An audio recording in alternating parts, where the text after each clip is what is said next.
Good morning students, this is chapter 3 human development. Topic हम last book में भी कर चुके हैं ह्यूमन डेवलपमेंट, बट यहाँ हम इंडिया की ह्यूमन डेवलपमेंट की बात करेंगे। सो बेसिकली ह्यूमन डेवलपमेंट होता क्या है, you all know about it, that it means the process to increase the quality of life of people. की जो पीपल्स हैं उनकी लाइफ की जो क्वालिटी उसको इंक्रीज़ करना, और वो कैसे हो सकती है, उनकी चॉइसेस को, उनकी education, health, economically, social, political जो फ्रीडम, इन सब को ध्यान में रखते हुए, ठीक है, जो उनके वेलफेयर में सोचा जाए, दैट्स इट।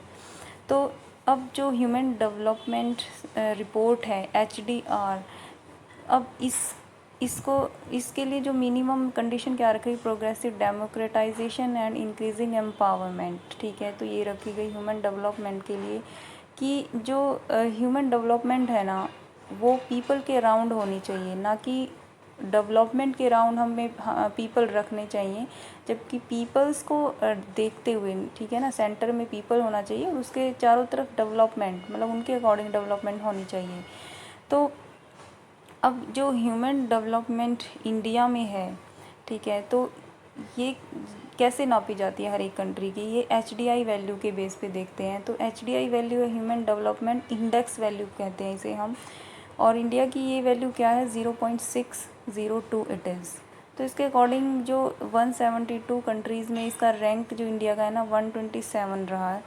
तो ये बहुत ही, देखो, बहुत ही कम है, नीचे है ये, यू कैन से मीडियम। तो कह सकते हैं कि जो डेवलपमेंट है इंडिया में वो इतनी अच्छी नहीं है, बहुत नीड है और भी कुछ करने की। तो ये जो मीडियम अब डेवलपमेंट है, ये क्यों है जो लो स्कोर है इंडिया का, it is due to some factors. और ये फैक्टर्स कौन से हैं, historical factor, socio cultural and political factors. तो हिस्टोरिकल फैक्टर्स में आते हैं कोलोनाइजेशन, इम्पेरियलिज्म, न्यू इम्पेरियलिज्म, और सोशो कल्चर्स जैसे human rights violation, crime, terrorism, war. देखो, हिस्टोरिकल फैक्टर्स, अब पता है इंडिया कितने सालों तक अंग्रेज़ों के अंडर में रहा, जैसे ईस्ट इंडिया कंपनी ने शासन चलाया, और भी पोर्तुगीज़ हैं, स्पेनिश, कई सारी कॉलोनाइज आई, तो उन्होंने काफ़ी एक्सप्लॉइट किया ह्यूमंस को, यहाँ के रिसोर्सेज को, तो जिसकी वजह से इतना उभर नहीं पाया इंडिया और डेवलपमेंट इतनी पीछे। सो नेक्स्ट आता है सोशो कल्चरल फैक्टर्स। अब सोशो कल्चरल फैक्टर्स कौन से हैं, जैसे human right violation, social discrimination, crimes, terrorism and वार। मतलब जो सोसाइटी में जो सोशली जितने भी इश्यूज़ हैं, जैसे कास्ट को लेके, रिलीजन को लेके हर टाइम, और बहुत जो क्राइम्स होते हैं, वार हैं, तो ये भी उभरने नहीं देते हैं किसी भी रीज़न को या उसकी डेवलपमेंट को। सो नेक्स्ट आता है पॉलिटिकल फैक्टर्स, जैसे नेचर ऑफ स्टेट की नेचर क्या है, उसके नेचुरल रिसोर्स क्या है, जोग्राफिकली वो कहाँ है, तो ये सब मैटर करती हैं। फॉर्म ऑफ गवर्नमेंट की, गवर्नमेंट कैसी है, किस टाइप की है किसी भी स्टेट की, एंड लेवल ऑफ एम्पावरमेंट। तो ये सारे जो पॉलिटिकल थिंग्स हैं ये, एंड सोशो एंड हिस्टोरिकल, तो ये सब वर्क करते हैं किसी भी कंट्री या एरिया की डेवलपमेंट पे।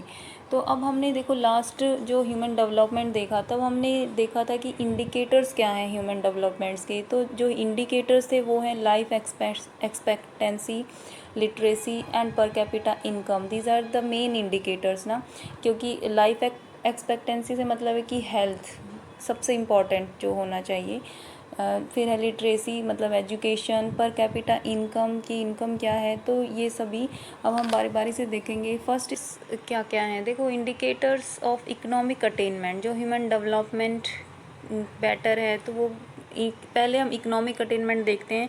इससे मतलब है कि जो ह्यूमन की डेवलपमेंट है, means GNP, gross national product, पर कैपिटा इनकम आप कह सकते हो, तो वो कैसी है, उसके बेस पे पता चलता है कि किसी भी कंट्री की डेवलपमेंट अच्छी है या बुरी है। मीन्स पर कैपिटा इनकम की एक पर पर्सन जैसे कि उसकी पूरे दिन की आमदनी क्या है, ठीक है, तो अब वो अच्छी है, ऑब्वियसली बात है, तो डेवलपमेंट मीन्स बेटर है।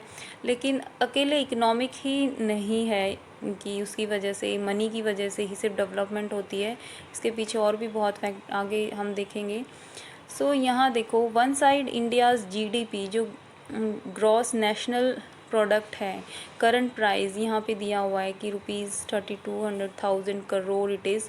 पर कैपिटा इनकम भी यहाँ पे शो की हुई है। It is very impressive development in India in terms of resource base, अच्छी डेवलपमेंट है। But on the other side Existence of poverty, deprivation, malnutrition, illiteracy, different prejudice like caste, religion, gender, discrimination. तो ये एक दूसरा face show करते हैं economic achievement का। मतलब एक साइड ठीक है, एक ग्रुप अच्छी पर कैपिटा इनकम है, बट दूसरी साइड बहुत गरीबी भी है, माल न्यूट्रिशन मतलब भूखमरी है, अनपढ़ लोग भी हैं। मतलब सब कि एक स्टेट में इतनी एजुकेशन है और बिहार जैसा बिल्कुल ही इलिटरेट है, वहाँ पे ज़ीरो कह सकते हो आप डेवलपमेंट। तो इस तरह से ये जेंडर को लेके, कास्ट को लेके ये फेस भी देखने को मिलता है। तो इससे ये बेटर नहीं कहेंगे हम। एंड वेरिएशन पर कैपिटा इनकम नाउ, कि ये देखो अब हम देखेंगे कि इस कैटेगरी में कौन से स्टेट आते हैं जहाँ पे पर कैपिटा इनकम अच्छी है और जहाँ पे लो है। सो वेरिएशन का मतलब है कि सेम नहीं है इंडिया में जो पर कैपिटा इनकम है, उसमें बहुत ज़्यादा डिफरेंस है। सो स्टेट्स हैविंग हाई पर capita income and low state जो जिनकी लो है, ठीक है, लो पर कैपिटा इनकम, तो ये अलग अलग हम देखते हैं। तो हाई वाले में कौन से आते हैं आप देखो, जैसे महाराष्ट्र है, पंजाब, हरियाणा, गुजरात एंड दिल्ली। तो यहाँ इनकी कंडीशन बहुत अच्छी है। More than ₹4,000 per year eight means ये जो दिखाई है यहाँ पे पर कैपिटा इनकम, ये 80 to 81 के अकॉर्डिंग है ये, क्लियर। तो इस कैटेगरी में ये स्टेट्स आते हैं। और जहाँ पे लो है, जो पिछड़े हुए कह सकते हो आप, जैसे यूपी, बिहार, उड़ीसा, मध्य प्रदेश, असम, जम्मू एंड कश्मीर, ठीक है, यहाँ पे लेस देन 2,000 रुपीज़ है पर ईयर। तो ये वेरिएशन बहुत है। अब पर कैपिटा इनकम देखो, अब किसी एक पर्सन की इनकम अच्छी है तो वो क्या है, वो एक्सपेंडिचर भी अच्छा होगा उसका, मतलब वो उसके खर्चे भी मतलब वो ज़्यादा होंगे, ठीक है।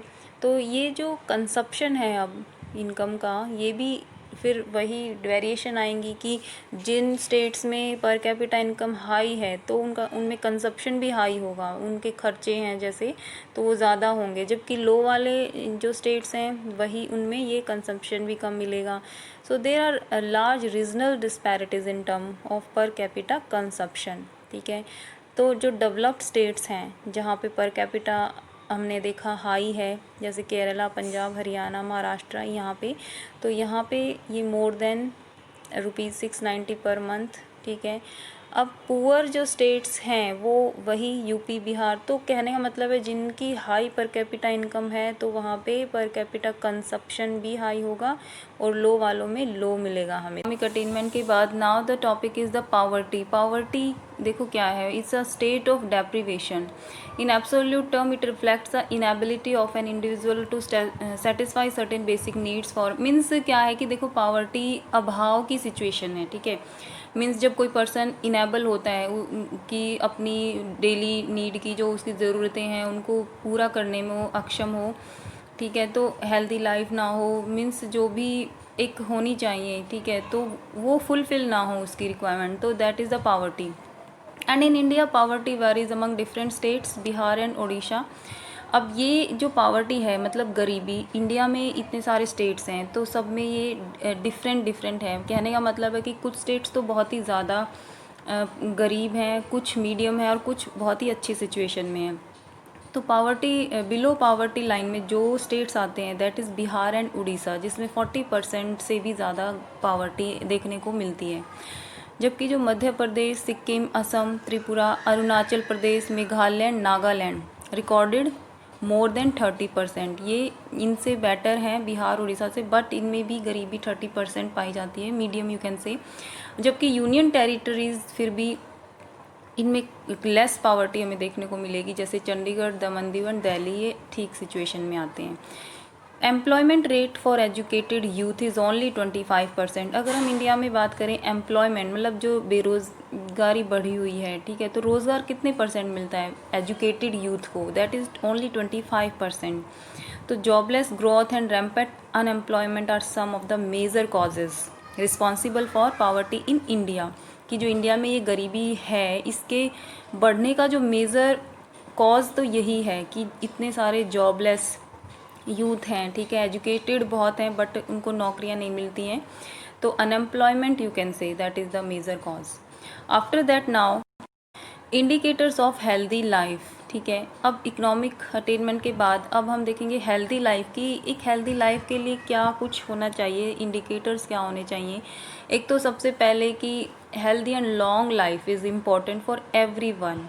जबकि इंडिया में अगर हम देखें तो ये बहुत ही जो लाइफ एक्सपेक्टेंसी आज के टाइम में मतलब 65-70 से ज़्यादा तो है ही नहीं, ठीक है, तो बहुत ही कम है ये। तो लॉन्ग लाइफ और हेल्दी लाइफ कितनी है ये मैटर करता है। And it is measured by availability of adequate health facility to decrease infant deaths, post delivery deaths of mothers, old age health care, proper nutrition and safety of people। देखो अभी just हमने देखा कि एक तो सबसे पहले इम्पॉर्टेंट क्या है हेल्दी लाइफ के लिए, healthy and long life it is important. And जो ये मेज़र कैसे की जाती है इन सब चीज़ों को देख के, एक तो इन्फेंट डेथ्स क्या होती है कि जो शिशु जो होते हैं जो जन्म के टाइम कितनी डेथ होती है उनकी, जैसे पहले टाइम पे जब मेडिकली फैसिलिटी नहीं होती थी मेडिकल, तो ये रेट ज़्यादा था, बट अब ये कम हो गया है। And post delivery deaths of mother means delivery के टाइम पे मदर्स की जो डेथ है वो। ओल्ड एज हेल्थ केयर की जो जितने भी ओल्ड एज पर्सन हैं, ठीक है, बुज़ुर्ग हैं, उनकी हेल्थ केयर, उनको हेल्थ कितना फैसिलिटी उनको मिलती है, ठीक है। प्रॉपर न्यूट्रिशन, अब इतना माल न्यूट्रिशन है इंडिया में, भूखमरी है, ठीक है, तो प्रॉपर न्यूट्रिशन सबको मिलना भी ज़रूरी है। सेफ्टी ऑफ पीपल, ठीक है, ये सारी चीज़ें इसमें आती हैं कि हेल्दी लाइफ के अंदर इंडिकेटर्स हैं ये, कि ये अगर बेटर हैं तो मीन्स ह्यूमन डेवलपमेंट अच्छी है किसी भी कंट्री की। And the health indicators are, now you see one by one कि इंडिया में क्या कुछ है ये। नाउ द मोर्टेलिटी रेट जो अभी हमने बात की, ठीक है, कि मोर्टेलिटी मतलब मृत्यु दर जो होता है, तो ये इंडिया में क्या है, इसमें सक्सेसफुल डिक्लाइनिंग मोर्टेलिटी रेट की मतलब इसमें थोड़ी सक्सेस मिली है कि पहले के टाइम के बजाय अब ये कम हुआ है थोड़ा रेट इसका, मोर्टेलिटी रेट 25.1% 1000 इन 1951। ये 51 में कितना था 25.1 पर 1000, बट 99 तक आते हुए ये 8.1 पर 1000 रह गया, तो दैट मीन्स बेटर हुई है ये। Infant mortality rate is also declined. Infant mortality just अभी बताया कि जो शिशु जो होते हैं बेबीज़ जिन उनकी जन्म के टाइम, ठीक है, जो मृत्यु डेथ होती है ना, तो वो रेट फ्रॉम 148 पर 1000 इन 1951 में ये इतना था, बट 99 तक आते हुए कितना डिक्लाइन होके कितना रहा, कम हुआ है, मतलब 70 पर 1000। तो कहने का मतलब है कि मोर्टेलिटी रेट में बेटर हुआ है हमारा इंडिया में।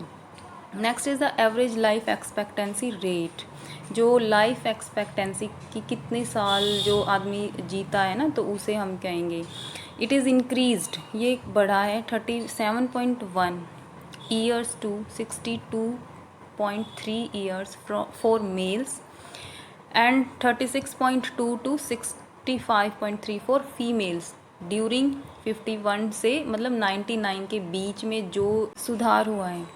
Then birth rate and sex ratio. अब birth rate, India has also brought down its birth rate from 40.8 in 1951 to 26 in 1991. But it's still higher as compared to developed countries, ठीक है, कि इसमें देखो कम तो हुआ है बर्थ रेट मतलब जो जन्म दर थी, ठीक है, पैदा होते हैं जो हर साल जितना भी, तो वो बहुत ज़्यादा था पहले, लेकिन अब सब एजुकेटेड हो गए हैं तो इतने ज़्यादा चिल्ड्रन नहीं होते हैं, 1-2 इससे ज़्यादा कोई नहीं करता, तो इसको देख के कह सकते कि ये कम हुआ है इन 51 की कंपैरिजन में 99 में। बट ये अब भी कहीं ना कहीं ज़्यादा है जैसे डेवलप्ड कंट्रीज़ की कंपेयर अगर हम करें तो, क्योंकि कई स्टेट जो गरीब हैं, lack of education you can say, तो वहाँ पे ये ज़्यादा है अभी भी। Then sex ratio in India is declining after every decade, मतलब डिकेड होता है हर 10 ईयर के बाद जो सेंसस होता है, उसके अकॉर्डिंग अगर हम देखें तो ये रेट कम हुआ है। जैसे 2001 के सेंसस के according finding are very disturbing, particularly in case of child sex ratio between 0 to 6 age group except Kerala, जो केरला है वो सबसे देखो हाईएस्ट है एजुकेशन में भी, सेक्स रेशो में भी और इकोनॉमिकली भी। तो जो साउथ के कुछ स्टेट हैं ये बेटर हैं बहुत ही। Kerala is the first rank में आता है ये। All the states have the declining trend in child sex ratio. For example जैसे हरियाणा एंड पंजाब, यहाँ सबसे कम देखने को मिलेगा रेशो जो है 800 फीमेल चिल्ड्रन ऑन पर 1000 मेल चिल्ड्रन पे कितनी है 800। तो हरियाणा पंजाब सबसे उसमें आते हैं जहाँ पे सेक्स रेशो जो ये रेट है सबसे कम है।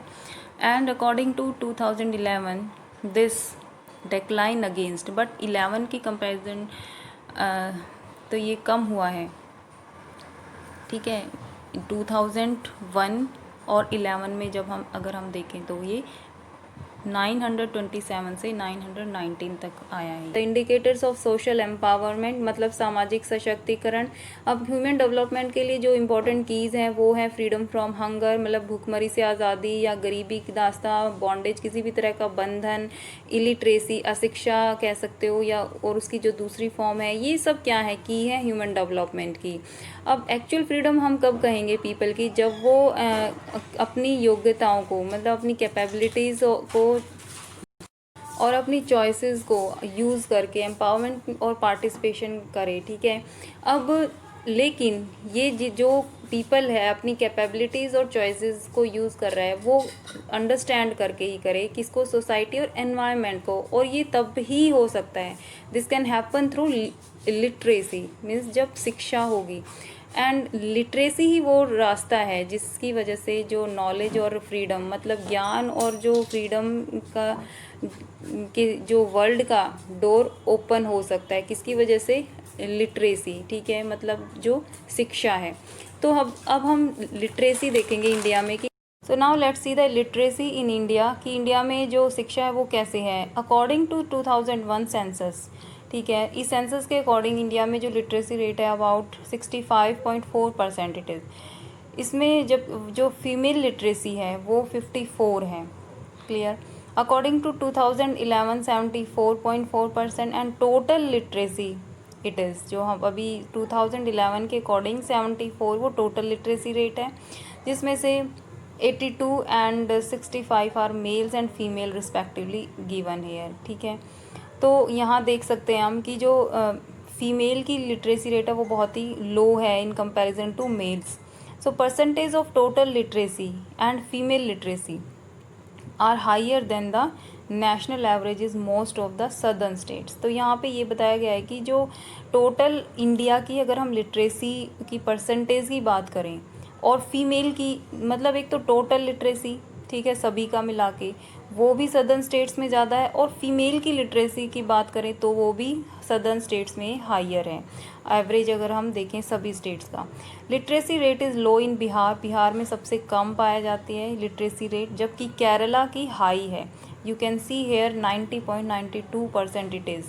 सो it shows a large regional disparities in context of literacy in India. तो इससे ये पता चल रहा है कि कितनी डिस्पैरिटीज़ हैं, कितना डिफरेंस है लिटरेसी में इंडिया में, कि कहाँ पे कहीं पे तो बिल्कुल ही कम है बिहार जैसे स्टेट में और केरला में कितना हाई है। So literacy rate is low in rural areas. अब रूरल एरियाज़ में बहुत ही लो है लिटरेसी रेट। जो मार्जिनलाइज सेक्शन है, देखो जहाँ पे भी मार्जिनलाइज की बात आ जाए तो इसमें सेक्शन में कौन से आते हैं, एक तो फीमेल्स की बात आएगी, जो कास्ट हैं, लोअर कास्ट हैं, ठीक है, तो वो सब इसी में आते हैं मार्जिनलाइज सेक्शन में। तो ये हमारी सोसाइटी का जो सेक्शन है, जैसे फीमेल, शेड्यूल कास्ट, ट्राइब्स हो गई, एग्रीकल्चरल लेबरर्स हो गए एट्सेट्रा, तो ये मतलब इनका लिटरेसी रेट कम है। Having some improved condition in literacy rate in this section, there is still a wide gap between the rich and the marginalized section. Now the reason for high and low HDI value. अब जो HDI value होती है, human development index value, उसके पीछे reason क्या है कि वो हाई होती है किसी स्टेट की, किसी की लो होती है। So there are several reason for having this HDI value high और लो। इसमें कौन कौन से फैक्टर आते हैं, सोशो पॉलिटिकल हो गए, इकोनॉमिक हो गए, हिस्टोरिकल रीज़न हो गए। तो फर्स्ट ऑफ ऑल देखें, सबसे पहले तो जो लिटरेसी है, जो अभी जस्ट हमने डिस्कस की लिटरेसी रेट, तो यही मेन थिंग है जिसकी वजह से human development index value low और हाई होती है। तो यहाँ देखेंगे कि higher number of literates is the main reason for Kerala. अब केरला में हमने देखा जो लिटरेसी रेट है वो हाईएस्ट है, तो वहाँ की HDI वैल्यू भी हाई है। ऑन द अदर हैंड अब बिहार, उड़ीसा, मध्य प्रदेश, असम, यूपी जैसे लो लिटरेसी रेट वाले जो स्टेट्स हैं, तो वहाँ की HDI वैल्यू भी लोवेस्ट ही मिलेगी, and it is because of their lowest literacy rate. So जो शिक्षा है वी कैन से कि ह्यूमन डेवलपमेंट का एक मेन सोर्स है ये। So next is given economic development. अब इकोनॉमिकली भी जो हमने अटेनमेंट में पढ़ा था कि कुछ स्टेट्स इकोनॉमिकली काफ़ी अच्छी सिचुएशन में, कई जो स्टेट्स हैं वो बहुत ही बिलो पावर्टी लाइन से भी बिलो हैं, नीचे हैं, गरीब स्टेट्स हैं। तो इसका बहुत ही इफेक्ट पड़ता है ह्यूमन डेवलपमेंट इंडेक्स वैल्यू पे, मीन्स HDI पे। तो economic development also has very important role in this. Economically developed states जैसे महाराष्ट्र आ गए, महाराष्ट्र है, Tamil Nadu, Punjab have the higher value of HDI, but compared to states like Chhattisgarh, Bihar, Madhya Pradesh, ये लो HDI है इनका। तो third one is the historical reasons. अब कुछ हिस्टोरिकल रीज़न भी रिस्पॉन्सिबल हैं लो ह्यूमन डेवलपमेंट के कि लो और हाई के। जैसे रीजनल इम्बैलेंस है कि जो हमारे देश में क्या है, ये असमानताएं हैं, ठीक है, रीजनली। सोशल भी डिस्पैरिटीज़ हैं समाज में कितनी, और कुछ ब्रिटिश पीरियड के टाइम से जो जो उन्होंने एक्सप्लॉइट किया, तो इतने सालों उन्होंने यहाँ पे अपना शासन चलाया, तो कहीं ना कहीं उसका अभी तक अफेक्ट है कि ह्यूमन डेवलपमेंट नहीं हो पाई। So these are the factors जो HDI के लिए रिस्पॉन्सिबल हैं। सो हेयर लास्ट गिवन कि despite of having plan development by government की प्लान डेवलपमेंट के बावजूद भी अभी तक हम इम्पोर्टेंट जो गोल हमें चाहिए डेवलपमेंट के लिए स्टिल फार अवे, ओके, उस आइडियल लेवल से अभी भी हम काफ़ी पीछे हैं। So at last now population, environment and development.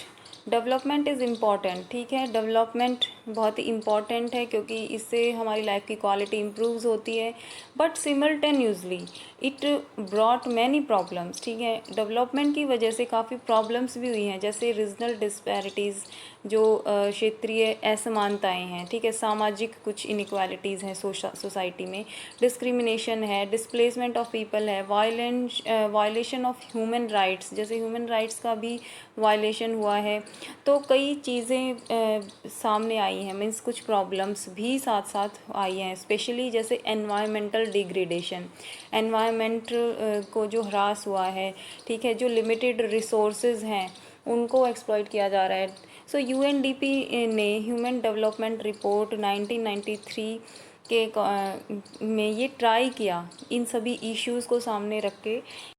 So Malthus was the first scholar, ठीक है, माल्थस एक विद्वान थे, इन्होंने सबसे पहले अटेंशन दिया इस तरफ कि जो पॉपुलेशन और रिसोर्सेज के बीच में इम्बैलेंस है, ठीक है, कि अब along with the problem of scarcity of resources and growing population, ठीक है, कि एक तरफ देखो जो लिमिटेड रिसोर्सेज हैं और पॉपुलेशन ग्रो करती जा रही है, ये प्रॉब्लम तो है ही, बट उसके साथ साथ दूसरी प्रॉब्लम्स भी क्रिएट हुई है सोसाइटी में, जैसे unevenly distributed resources over the space. अब अनइवनली डिस्ट्रीब्यूटेड रिसोर्सेज से मतलब है कि जो रिसोर्सेज हैं उनका यूज़ अनइवन है, सब एक जैसे तो नहीं कर पाते हैं ना। तो जैसे कुछ फ्यू रिच कंट्रीज़ हैं, डेवलप्ड कंट्रीज़ हैं, ठीक है, वो इजीली यूज़ करती हैं। तो इससे क्या होता है, इससे रिच और पुअर कंट्रीज़ के बीच में गैप आता है, ठीक है, अनइवनली जो रिसोर्सेज का डिस्ट्रीब्यूशन है। अब along with the Malthus, Mahatma Gandhi was also a supporter of balance. तो माल्थस तो थे ही, उनके साथ साथ महात्मा गांधी भी ऐसे ही सपोर्टर थे जिन्होंने इस तरफ ध्यान दिया कि जो पॉपुलेशन और रिसोर्सेज के बीच जो बैलेंस कैसे रखा जाए। So according to him industrialization and institutionalized the loss of morality, spirituality, self-reliance, non-violence, mutual cooperation and environment